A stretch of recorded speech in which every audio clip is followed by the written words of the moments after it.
Hello, আসসালামু আলাইকুম। চলে আসলাম আবার দুপুরে রান্নাবান্না নিয়ে। আজ একটা নতুন রেসিপি শেয়ার করব। চলেন শেয়ার করি রেসিপিটা। আজ রান্না করব ডিম দিয়ে বেগুন দিয়ে।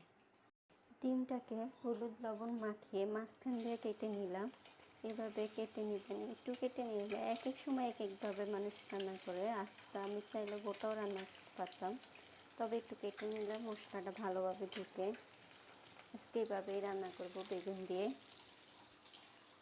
ডিমটা এভাবে কেটে ভাজলে ফুটে, তাই ঢাকনা দিয়ে নিলাম। ডিমটা যে পাত্রে ছিল ওইটাতেই আবার তুলে নেব, যেটাতে হলুদ মরিচ মেখেছি। এভাবে একটু হালকা করে তেলের ভিতরে এভাবে গোল গোল করে কেটে রাখা বেগুনটাকেও বেছে নেব। আমি এভাবে গোল গোল করে কেটে নিই, আপনারা আপনাদের মতো কেটে নিতে পারেন। এভাবে একটু ভেজে নিলে কি বেগুনটা ফুলে যায় না। একটু হলুদ লবণ দিয়ে ভেজে নেবেন। আমার যেহেতু আর হলুদ দেওয়ার প্রয়োজন নেই, ডিম যেহেতু এটাতে ভেজে নামিয়ে দিয়ে দেব তেজপাতা। আমি একদম সিম্পলভাবে রান্না করব ডিম বেগুন তরকারিটা। ডিম দিয়ে আলু দিয়েও রান্না করি, ডিম আলুর ঝোলও করি। একদম এটা সিম্পল একটা রান্না হবে। এখন দিয়ে দেবো গুঁড়ো মশলাগুলারে। লবণটা একটু কমাই দিলাম, যেহেতু বেগুন ভাজার সময় একটু লবণ দিয়েছিলাম। আর মশলাটা আপনাদের পরিমাণ মতো দিবেন, যেহেতু বেগুন ডিমের তরকারির একটু মশলাটা কষে যখন তেলটা উপরে উঠে আসবে তখন দিয়ে দেবো বেগুনটাকে দিয়ে খুব কষাবো বেগুনটাকে। এটা উতরে আসার পরে দিয়ে দেবো একে একে ডিমগুলাকে।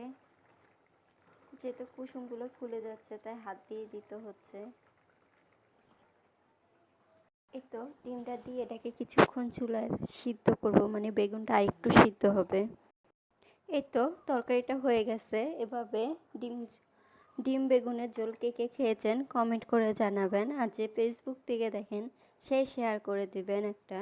আর যে ইউটিউব থেকে দেখেন আমার পেজটাকে, ইউটিউব চ্যানেল যে দেখেন সে লাইক করে দিবেন আর সাবস্ক্রাইব করে রাখবেন। আমি ভিডিও দেওয়া মাত্র আপনাদের কাছে চলে যাবে। এমন নতুন নতুন নিত্য ভিডিও পেতে হলে আমার সাথেই থাকুন। আসসালামু আলাইকুম।